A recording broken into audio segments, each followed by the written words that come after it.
Hey, what time do you think it is? Looking at the clock, it's only 5:30. What time? It's only 5:30. What's the matter, getting up so early in the morning? I answered groggily, but Justin continued relentlessly. What do you mean only 5:30? It's common sense for a wife to wake up earlier than her husband, get ready, and have breakfast prepared.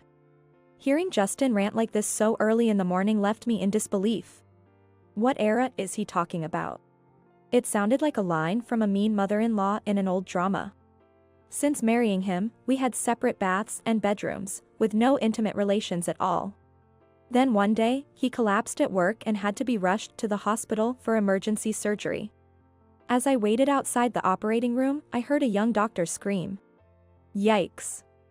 What on earth is this?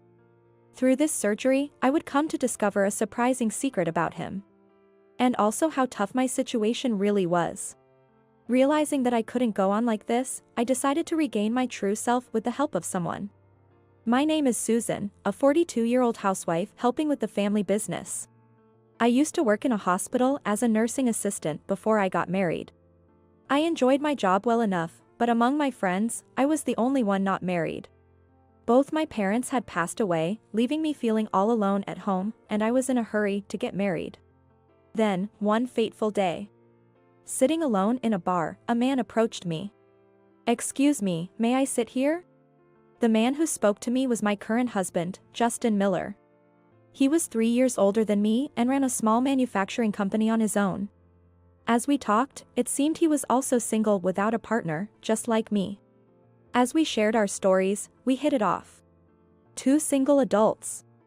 I was hoping for a somewhat romantic night, but we ended up making plans to meet again soon and called it an early night.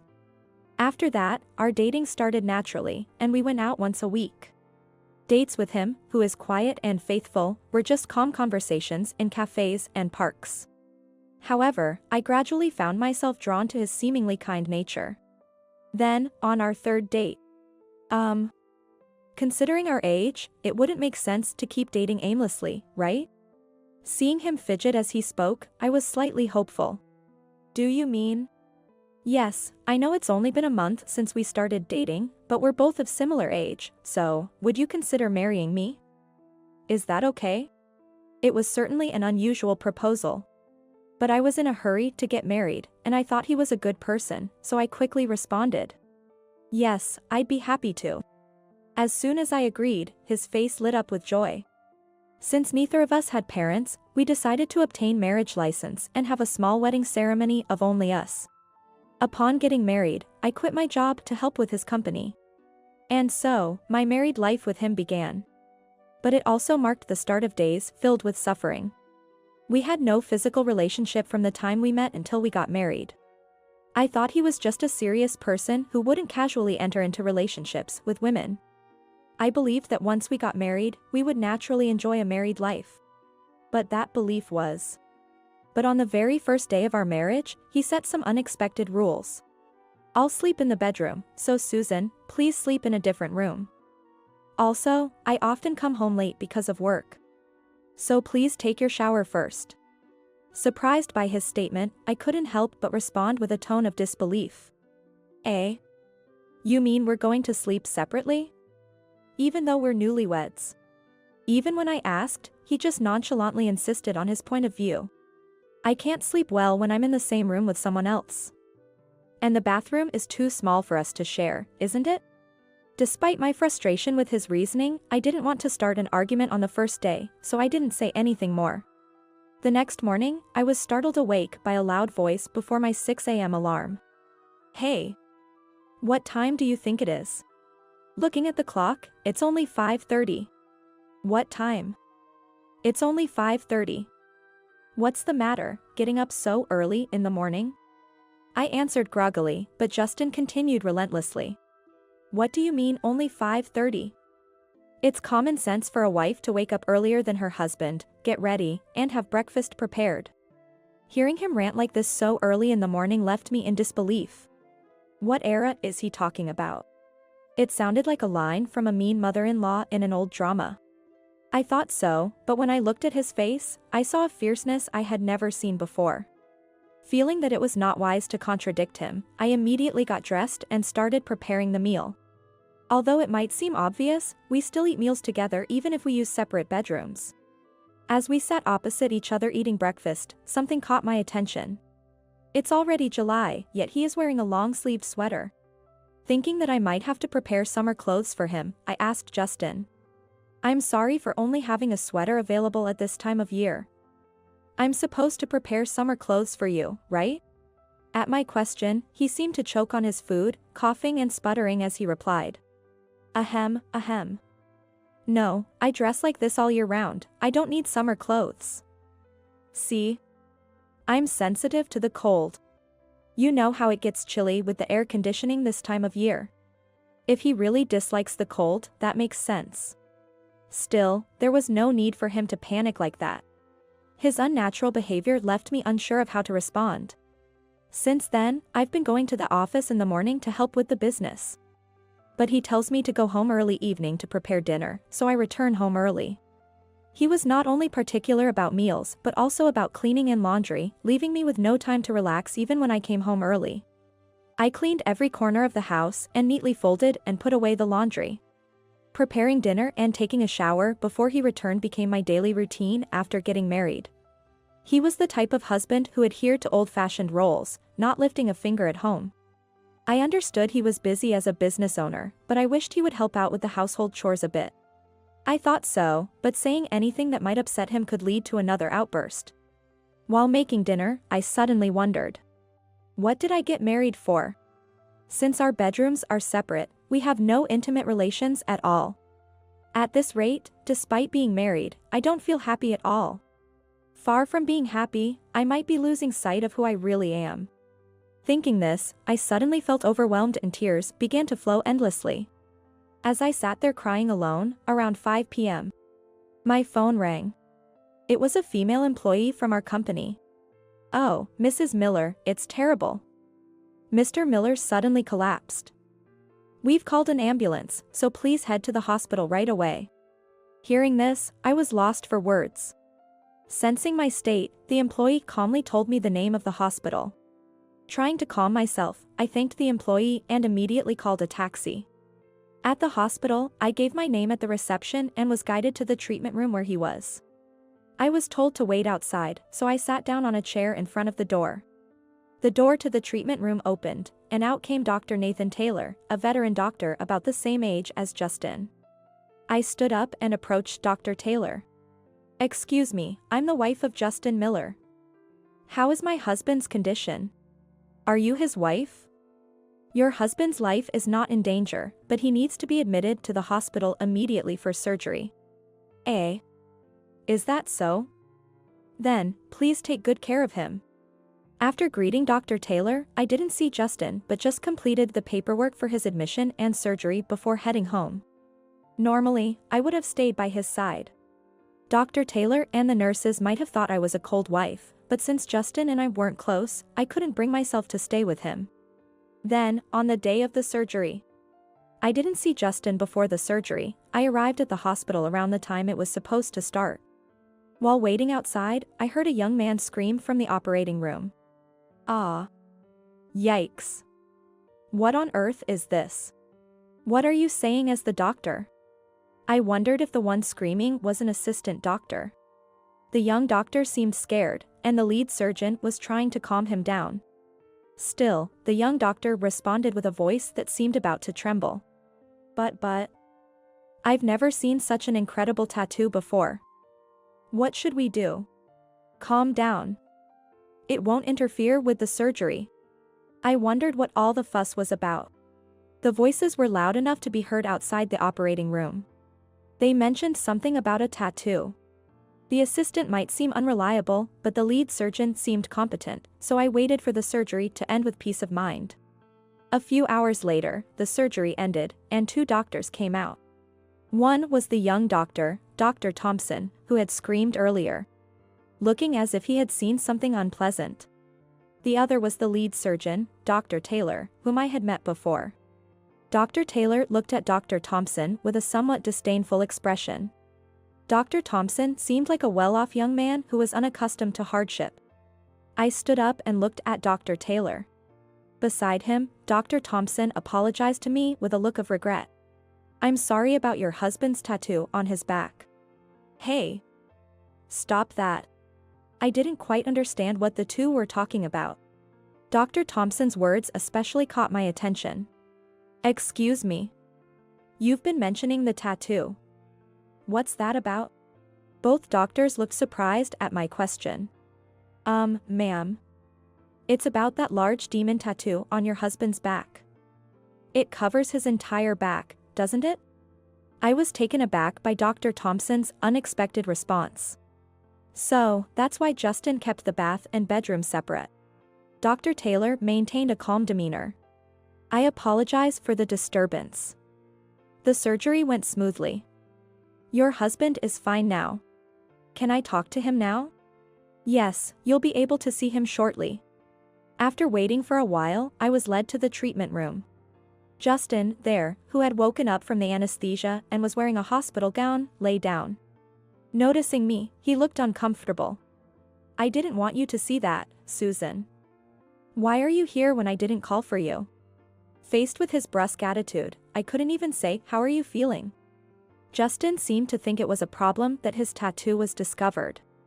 Though the demon on his back was not visible, the tattoo around his shoulder was clearly visible through the hospital gown.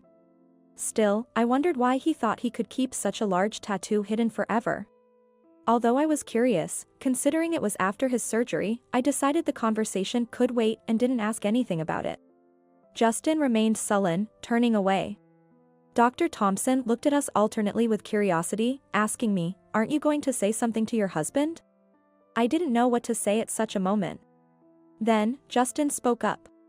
Susan, if you have no business here, then just leave. What? Not what? Standing there looking glum, it's like a viewing and I hate it. If you understand, then please go home. Dr. Thompson frowned and tilted his head at Justin's manner of speaking. He must be wondering if we are really a couple. Right. It seems pointless to stay, so I'll be going. In the end, I left the hospital as he had demanded. Unable to bring myself to go straight home, I dined out. As I was walking out of the restaurant, a man called out to me from behind. Susan. Turning around, I saw Dr. Taylor, the attending physician who had helped us earlier. Dressed in a suit, he seemed to be on his way home from work. Thank you for earlier. I tried to thank Dr. Taylor, but he started speaking as if to cut me off. I was wondering how Justin could have such a nice wife. But it seems there's some complication? From his tone, it seemed he had known Justin for some time. What do you mean? Oh, sorry for being so direct. It just seemed odd to me that a wife wouldn't stay by his side when he's been rushed to the hospital from his workplace. I'm sorry for causing any inconvenience to the hospital staff.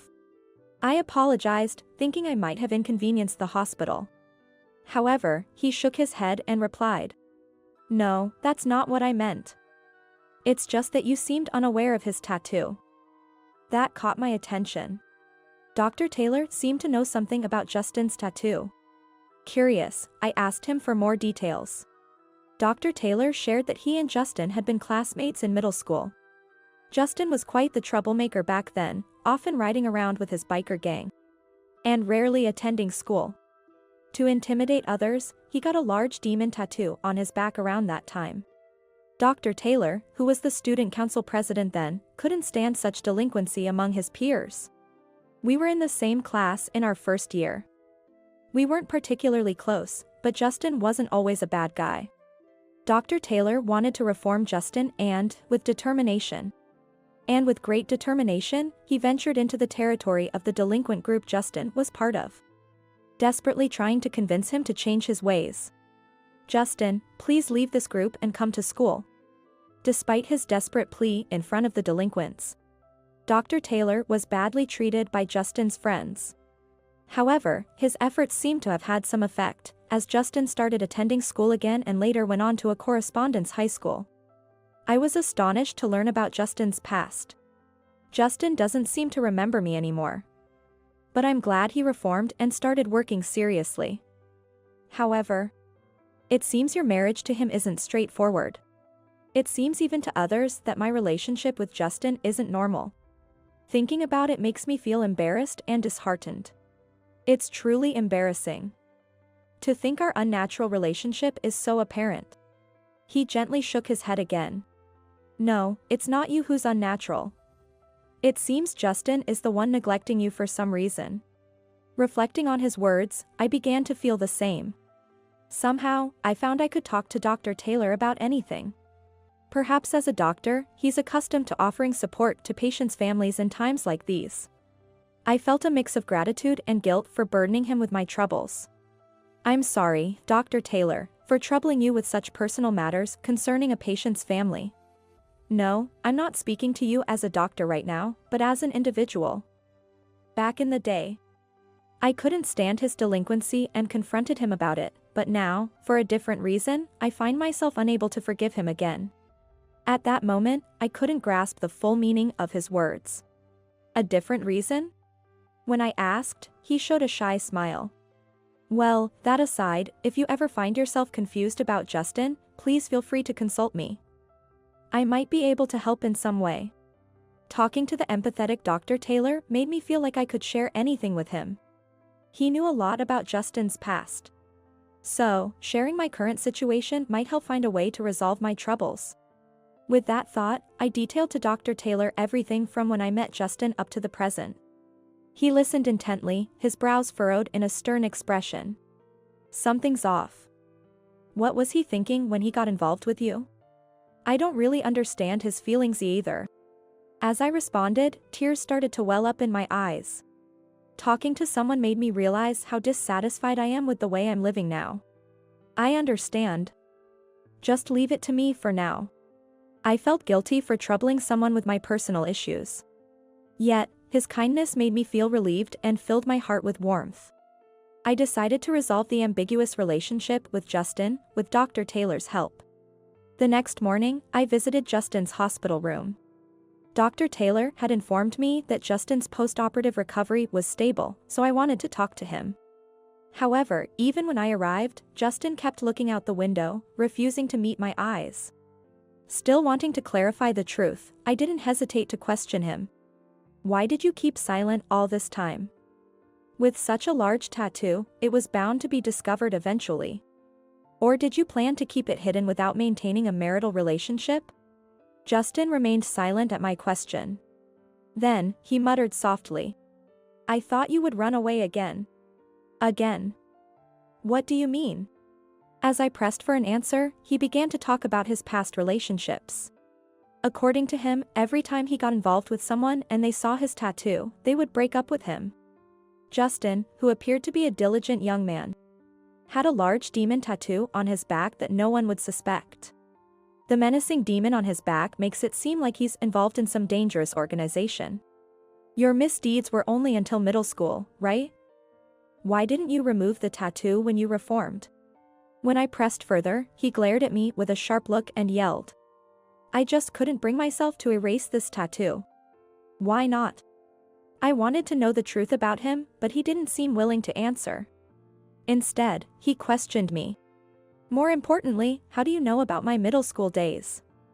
I don't recall telling you anything. I heard it from someone who was the student council president during your middle school. Nathan? He seemed to remember Nathan. But why had he remained silent about their reunion? Despite knowing Nathan had tried so hard to reform him? Why didn't you say a word of thanks to Dr. Taylor? He remembers you clearly. And it's thanks to him that you were able to reform and become who you are today, isn't it? At my question, he tilted his head.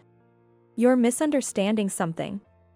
The reason I straightened up was because a friend of mine died in a motorcycle accident. I decided to quit biking and live a proper life for his sake. This tattoo is like a memento from him, we got it together. The truth about the tattoo was revealed. Yet, I still felt somewhat unsatisfied with his explanation. Why? Dr. Taylor even tried to reform you, facing resistance from your friends, and yet you talk as if it doesn't matter. That's terrible. Shut up.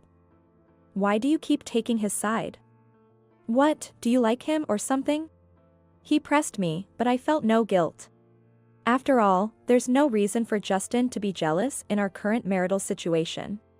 I decided it was time to clarify things and asked him. What about you? Don't you love me? What was the purpose of our marriage? Well, Justin seemed to struggle for an answer. I stared at him, determined not to leave until I got a clear response. What's it going to be? Be clear. Well, the thing is, after losing my parents in the last 2 to 3 years, there was no one to do the household chores. So, I thought I needed a wife to manage. What? Is that all? Learning the true reason behind our marriage shocked me. Not wanting to discuss it further, I left the hospital room. Dr. Taylor was standing at the exit. He guided me to the lobby, careful not to let our conversation reach Justin. As I thought, shall we proceed with the plan? Yes. I decided to act on the contingency plan he had suggested, considering the worst-case scenario. 2 weeks passed. Today was Justin's discharge day. Since that day, I hadn't visited his room even once and didn't go to the hospital to pick him up. I had been busy at the company these 2 weeks. During his hospitalization, I acted as the company's president, handling various procedures. He needed to rest at home for a while after his discharge. So, I prepared a day's meals in the morning before leaving for work until evening. Since his hospitalization, we had grown even more distant. Seeing each other less meant fewer arguments. However, it was better not to see him for the work I was about to do. A month after his discharge, when his health had improved significantly, he visited the company. Upon entering, he was shocked by the drastically changed interior. I quietly observed from the back office. What the hell? Even the manufacturing equipment and employees' desks are gone. Hearing his astonished voice, the employees approached him. Mr. Miller, thank you for everything. What do you mean? Confused, Justin looked around. The employees exchanged glances. Probably unsure who should explain. Actually, our company has been absorbed by Taylor Industries, located in the same area. Starting tomorrow, we will be re-employed there. What? I wasn't informed about this. His voice echoed through the office, shocked by the merger news. Thinking it was about time, I stepped forward. Oh. Sorry, Justin. The decision was made suddenly, so I was late in informing you. What? A merger like that should be discussed first with me, the president. Justin was furious, his face red with anger. That's true, but we've run into a bit of trouble, I said, showing Justin a photograph. It was taken by a male employee who had recently left the company. The photo showed Justin sneakily changing clothes in the men's locker room. The photo clearly captured the large demon tattoo on his back. The man believed that the company's president might be involved in some bad organization, and after discussing it with other employees, he left the company. Now, all the employees here harbor a sense of distrust towards Justin. It's not just about the tattoo, there are other reasons too. In fact, after we got married, he started dumping all the troublesome company procedures on me. He would sneak out during work to go gambling at casino and horse races. There had been sightings by the neighbors, so this was known for some time. The photo taken by the former employee in the locker room was taken when Justin was changing clothes to sneak out while no one was around. By chance, he was late for personal reasons and managed to take the evidence photo. When the other employees learned everything, they started to express their desire to leave, but that's when I informed everyone about the merger. One of the employees said to Justin, Mr. Miller, we thought we couldn't continue under someone like you. Dumping all your work on your wife and doing as you please. And then there's the flashy tattoo on your back, which surely questions the dignity of a company's president, doesn't it? All the employees nodded in agreement. Justin, looking troubled, muttered softly. That has nothing to do with this tattoo. Ah. More importantly, a person who can't even cherish one wife has no right to lead many people. Dr. Taylor interjected as he walked in. Nathan. Why are you even here? This has nothing to do with you. No, it has everything to do with me. I was the one who suggested our company absorb this one. What? Indeed, the company that was merging with us, Taylor Industries, was run by his brother. In other words, it was his family business. He had been sincerely looking out for me, believing I shouldn't stay with Justin any longer. Justin was failing not just as a husband but also as a president. That's why I had been burdened with troubles both personally and professionally. He had considered this in devising the current strategy. Now, Justin, due to his own negligence both at home and work, found himself completely isolated. Realizing he could lose everything, Justin began to grovel to Dr. Taylor. If it's not too much to ask, could I possibly join the company as well?